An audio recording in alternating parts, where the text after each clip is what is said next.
बराबर क्या होता है, मोलल्टी बराबर होता है यानी स्मॉल m बराबर होता है आपका N/W kg में, ये फार्मूला होता है आपका। यानी आप अगर देखोगे तो मोलल्टी को क्या बोलते हैं इंग्लिश हिंदी में, मोललता, और मोललता तो बेटा किससे डिनोट करते हैं, m से, स्मॉल m से। तो m बराबर क्या होता है, N/W और किस में रहेगा, kg में। ये फार्मूला हमारे पास होता है। यानी ये पता चला हमको कि मोलल्टी बराबर होता है मोल यानी विलेय के मोल अपान विलायक का भार। तो एक बात जरा ध्यान दीजिएगा, इस क्वेश्चन के अंदर क्या नहीं दिया गया है इसके अकॉर्डिंग। तो सबसे पहले समझो, n का मतलब होता है विलेय का भार, यानी आपको ये भी पता है कि n बराबर, यहां लिख दे रहा हूं मैं, n बराबर होता है मोल अपान अणुभार। n बराबर होता है भार अपान अणुभार, यानी इंग्लिश मीडियम लिख सकते हो वेट अपान मोलर मास, यानी हमको n बराबर क्या निकालना होता है, W अपान m। तो ये बताइए W तो पता चल गया कि कितना दिया गया है, 94 ग्राम, और मैं यहां से निकाल लेता हूं H2SO4, चूंकि आपका यहां पर किसके रूप में है, सैल्यूट के रूप में, तो H2SO4 का यहां पर निकाल लिया जाए मोलर मास। H2SO4 का क्या निकाल लिया जाए, अणुभार। अणुभार को क्या बोलते हैं, मोलर मास, और मोलर मास निकालने का मतलब हमको क्या पता कर चल जाएगा, m। तो m बराबर क्या करोगे, ये बताइए। H2SO4 में हाइड्रोजन का एटॉमिक वेट 1 होता है, सल्फर का होता है 32, ऑक्सीजन का होता है 16। इन सबको ऐड कर लीजिए, तो हाइड्रोजन कितनी बार रखेंगे, 2 बार, सल्फर कितनी बार रखेंगे, 32 बार, और 16 चौके 64, ऑक्सीजन कितनी बार है, 64 बार। यानी हमको ये पता चल जाएगा 32 2 34, 34 और 64 कितना आता है, 98। यानी ये पता चल गया कि H2SO4 का मोलर मास कितना दे दिया गया है, 98 ग्राम, यानी 98 आ गया। तो ये बताओ, दो चीजें हमको पता चल गई, एक पता चल गया W विलेय के लिए, और एक पता चल गया m। तो ये बताओ, W और m पता चल गए, तो n तो पता चल गया है आपका, यानी n तो हम लोग निकाल सकते हैं। अब देखिए क्या नहीं पता है, हमको नहीं पता है विलायक का भार, हमको नहीं पता है सॉल्वेंट का भार कितना दिया गया है, क्योंकि ये विलेय का वेट दिया गया है, सैल्यूट का दिया गया है, और इसका इस्तेमाल करके हम लोग n तो पता कर लेंगे, लेकिन हमको यहां पर यह पता नहीं है कि इस विलायक का भार कैसे निकाला जाएगा। तो एक बात जरा ध्यान दीजिएगा, अब यहां से क्वेश्चन को समझने की कोशिश करेंगे। तो सबसे पहले यहां पर यह चीज तो आपके पास आ गई, अब यहां पर मैं देखता हूं, आगे मिटाता हूं इसको, फिर निकालते हैं। देखिए विलयन का आयतन कितना दिया गया है, 20 ml। एक बात जरा ध्यान दो, यहां पर एक फार्मूला हम लगाएंगे, एक फार्मूला हम ये लगाएंगे कि घनत्व बराबर होता है, देखिए इसी से निकलेगा विलायक का भार। घनत्व बराबर होता है बेटा, घनत्व बराबर द्रव्यमान बटे आयतन, द्रव्यमान बटे आयतन, ये फार्मूला होता है हमारा।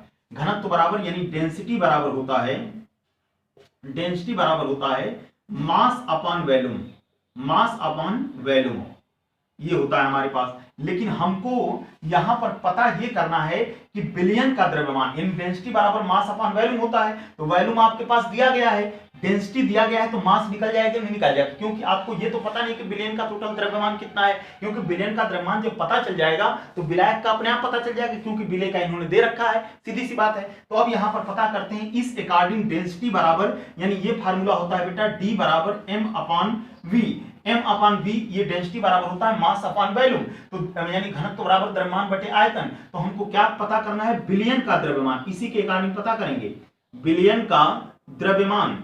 विलयन का द्रव्यमान का मतलब हमको क्या पता करना है, मास ऑफ सॉल्यूशन, और याद रखिएगा मास ऑफ सॉल्यूशन यानी m पता करना है। तो m बराबर क्या हो जाएगा, देखिए मास पता करने के लिए D इंटू V, ये फार्मूला हम लोग लगा देंगे, और m बराबर D कितना दिया गया है, डेंसिटी कितना दिया गया बताइए, डेंसिटी दिया गया है 1.84, यही दिया गया ना, घनत्व बराबर द्रव्यमान बटे आयतन, तो डेंसिटी कितना दिया गया 1.84 इंटू वॉल्यूम कितना है विलयन का 100 ml दिया गया है, तो 1.84 में 100 को मल्टीप्लाई करोगे तो आ जाएगा 184 ग्राम। यानी टोटल हमें ये पता चल गया कि सॉल्यूशन का द्रव्यमान जो है, यानी विलयन का द्रव्यमान कितना आ गया 184 ग्राम। तो ये बताइए, अगर विलयन का द्रव्यमान 184 ग्राम आ गया है, विलय का द्रव्यमान 94 ग्राम आ गया है, तो ये बताओ हम W निकाल लेंगे, विलायक का भार निकाल लेंगे, बहुत आसानी से निकल जाएगा। देखिए कैसे निकलता है, यहां पर हम लगाइए, ये निकल के आ गया हमारे पास, यानी विलयन का द्रव्यमान भी हमने पता कर लिया। विलयन का द्रव्यमान बेटा कितना आ गया 184 ग्राम। तो अब यहां पर लिखिए विलायक का द्रव्यमान, विलायक का द्रव्यमान यही पता करना है, मेन चीज यही पता हो जाएगी तो कहानी बन जाएगा। विलायक का द्रव्यमान, अब देखो विलायक का द्रव्यमान बेटा ग्राम में आएगा, क्योंकि 184 ग्राम यहां पर है और 194 ग्राम वहां पर है। तो ये बताइए विलायक का द्रव्यमान, यानी यहां पर लिख दोगे mass of solvent, mass of solvent. अब यहां समझो जरा, मास ऑफ सॉल्वेंट के लिए एक बात जरा ध्यान दीजिए, इधर मैं मिटा दे रहा हूं, आपको पता चल गया है कि H2SO4 का मोलर मास कितना होता है। यहां पर लिखता हूं, आपको पता चल जाएगा। देखिए 100 ml, देखिए बेटा W बराबर, यानी W का मतलब कि विलेय का द्रव्यमान कितना दिया गया है आपके सामने, विलेय का बेटा द्रव्यमान दिया गया है 94 ग्राम। कितना दिया गया है? 94 ग्राम। W बराबर कितना दिया गया है? 94 ग्राम। और टोटल विलयन का द्रव्यमान अभी आप लोगों ने निकाला था, विलयन का द्रव्यमान कितना निकल के आया है? D बराबर M/V से, यानी M बराबर D/V से कितना निकल के आया है? 184 ग्राम। तो 184 ग्राम तो ये निकल के आ गया आपके सामने।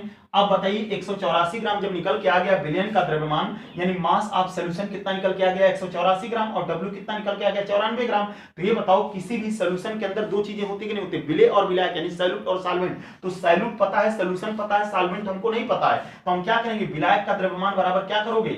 184 माइनस 94, यानी हमने क्या किया कि जो सॉल्यूशन का द्रव्यमान दिया गया था, सॉल्यूशन का जो मास दिया गया था, उससे हमने किसको बाहर कर दिया? W को। और मास माइनस W कर दोगे तो 184 से बेटा 94 घटाओगे तो टोटल आ जाएगा आपका 90 ग्राम। यानी हमको ये पता चल गया कि कैपिटल W, यानी W का मतलब कि सॉल्वेंट जो आ गया कितना आ गया? 90 ग्राम। अब ये बताइए 90 ग्राम है।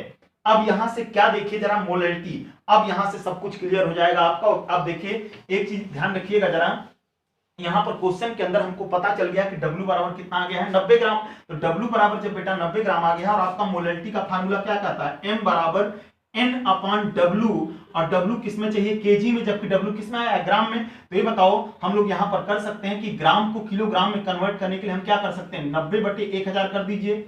90/1000 कर दोगे तो 0.09 किलोग्राम आपका निकल के आ जाएगा। ये 0.09 किलोग्राम, यानी हमने इसको कन्वर्ट कर लिया किसमें? किलोग्राम में। अब मेरा फार्मूला आपके सामने रख दीजिए। तो मोलैलिटी हमको पता करना है, M बराबर N। N कितना है? N बराबर आपको पता है कि W अपान क्या होता है बेटा? W अपान, आप ये भी तो लिख सकते हो, N बराबर W अपान M इंटू W किस में रहेगा? kg में। ये फार्मूला रखा जाएगा। तो ये बताइए W कितना दिया गया आपके सामने? W दिया गया है, W अभी कितना निकल के आया था? W उसका 94 ग्राम, यानी सैल्यूट का। तो 94, M बराबर लिखोगे 94 बटे M कितना निकल के आया था बेटा? 98। और किलोग्राम मतलब 0.09।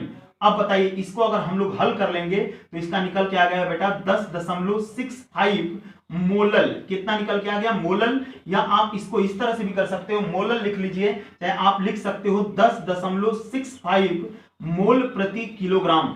इस प्रकार ये क्वेश्चन आपके पास हल होके आ गया।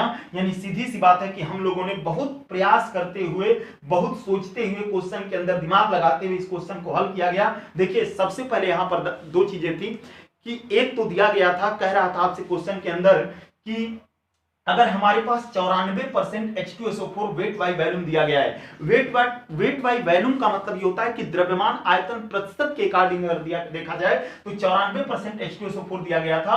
और कह रहा था आपसे कि जो हमारे पास सोल्यूशन है उसकी जो डेंसिटी दी गई थी वो 1.84 ग्राम पर ml दिया गया है। तो आपसे क्वेश्चन किया गया था कि ऐसा करिए, आप सोल्यूशन की मोलैलिटी निकालिए। तो आपको अच्छी तरह पता है कि मोललता बराबर होता है विलेय के मोल बटे विलायक का भार किलोग्राम में। यानी हमको यहां पर विलायक का भार निकालना था, और यानी हमको यहां पर पता करना था कि मास ऑफ सॉल्वेंट कितना था।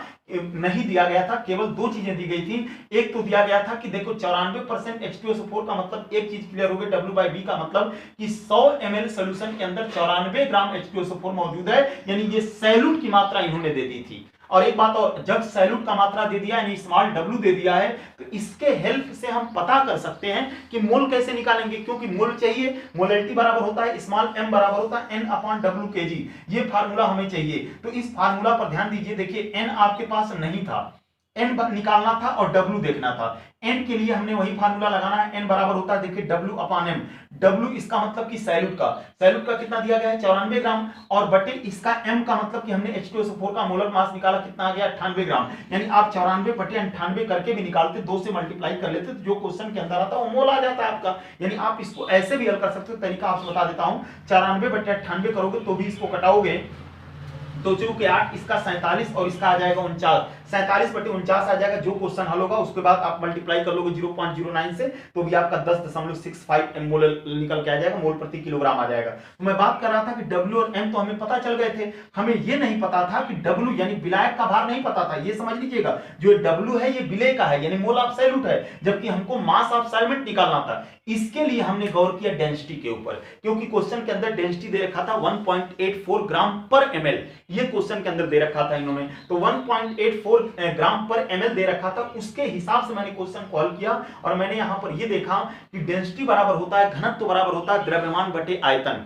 और हमको पता क्या करना था, सबसे पहले हम पता करेंगे उसके अंदर कि मास ऑफ सॉल्यूशन क्या है, क्योंकि विलेन का द्रव्यमान जब पता कर लेंगे तो हमको ये पता चल जाएगा कि मास, क्योंकि विलेन का द्रव्यमान पता करोगे तो आपके पास मास ऑफ सॉल्यूट था ही, विलेय का द्रव्यमान था, दोनों को घटा देते माइनस कर देते तो विलायक का निकाला था। तो वहां पर हमने फार्मूला लगाया D बराबर M/V, क्योंकि आपको अच्छी तरह पता है घनत्व बराबर क्या होता है द्रव्यमान बटे आयतन होता है। तो यहां से हमने पहले मास ऑफ सॉल्यूशन निकाला, M बराबर हमने कर दिया बेटा D इंटू V, और D का मतलब क्या होता है घनत्व, घनत्व कितना दिया था 1.84 और वैल्यू कितना दिया था 100, इन दोनों को मैंने मल्टीप्लाई किया 184 ग्राम। टोटल सॉल्यूशन कितना निकल के आ गया 184 ग्राम। तो ये बताओ 184 ग्राम जब सॉल्यूशन निकल के आ गया आपका द्रव्यमान, तो हमको क्या निकालना था विलायक यानी W पता करना था कैपिटल। तो इसके लिए हमने क्या किया 184 से 94 को घटा दिया, कितना निकल के आ गया 90 ग्राम। अब सवाल ये फंस गया कि W 90 ग्राम में दिया हुआ है, तो ग्राम को मैंने कन्वर्ट किया किलोग्राम में, 1000 से डिवाइड किया मैंने 0.09 निकल के आ गया। अब देखो यहां पर क्वेश्चन के अंदर मजा आ जाएगा कि मोलैलिटी निकालनी थी, M निकालनी थी, और M निकालने के लिए N/W kg चाहिए। N का मतलब W/N, N का मतलब 94/98 यानी 94 का मतलब वेट हो गया, 98 का मतलब H2SO4 का मोलर मास हो गया, और इंटू 0.09 आपका W आ गया। और ये बताइए इसको हल कर लेंगे तो 10.65 यानी 10.65 मोल प्रति किलोग्राम या मोल आ जाएगा। तो इस प्रकार से इस क्वेश्चन को हल किया गया है। इसके अंदर डेंसिटी भी दिया हुआ था। क्वेश्चन को कायदे समझ लीजिएगा और नोट कर लीजिएगा। Thank you.